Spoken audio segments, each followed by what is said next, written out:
from the... From ABC, this is World News Tonight with Peter Jennings. Good evening. The Iraqi leader Saddam Hussein is high up in the news again, while various groups in Washington look at the possibility of mounting another campaign to get rid of him.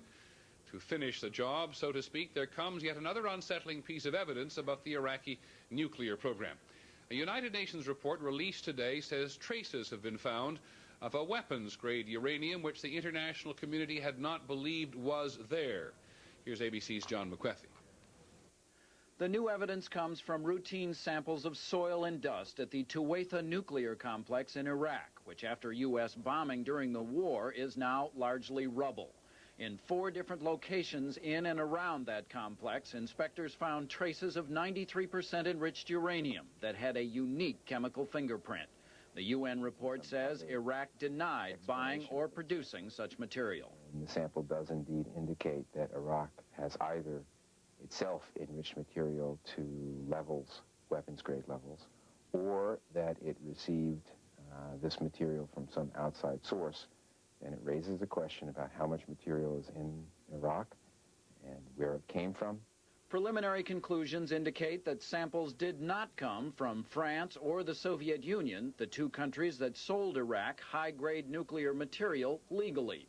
The UN finding is of special concern because inspectors had not found any other evidence of this material until now. Certainly, we cannot now, nor could we before, rule out the possibility that Iraq had done things that we were unaware of, such as accumulated significant quantities of highly enriched uranium. Assuming there were no technical errors in the UN laboratory work, this leaves at least 2 scenarios. In the worst of cases, it could mean Iraq was much closer to building a bomb than anyone knew, or that Iraq may have already produced one and has it hidden somewhere.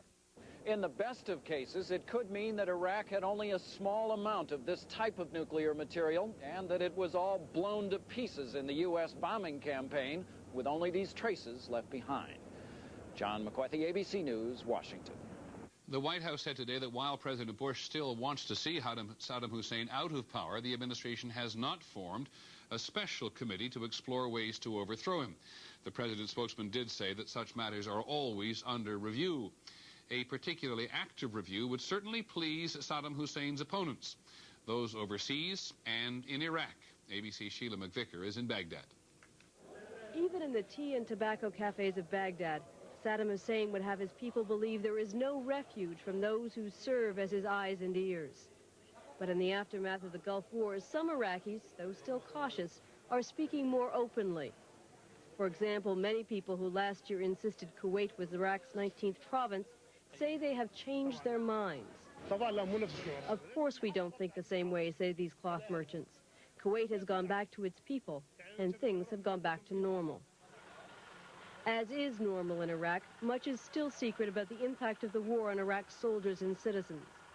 Saddam Hussein decorated and rewarded his military commanders. Newspapers published official histories of the war. But the government has never said how many Iraqi soldiers died. Professor Ihsan al-Hassan writes official books on Iraq's military. Like many Iraqis, he insists the Allies did not win the war. They didn't occupy Iraq, and the government still existing, the party existing, the armed forces existing. Therefore, the people believe that they have succeeded in resisting the attack.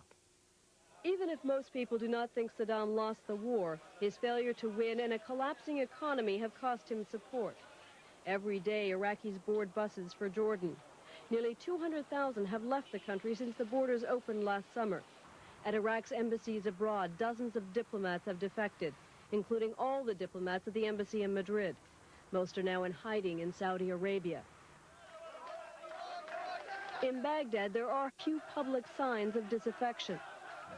But in private, for the first time, many Iraqis now talk openly of wanting to see an end to Saddam Hussein's regime, of waiting for a coup that would remove him from power. So far, Saddam's only visible response to the growing anger here has been to order the construction of new billboards honoring his image. Sheila McVicker, ABC News, Baghdad. Two other brief items from the Middle East. The State Department said today it is puzzled and mystified by complaints from Israeli government officials that the U.S. is bullying Israel to participate in the next round of Middle East peace negotiations in Washington as of December the 4th.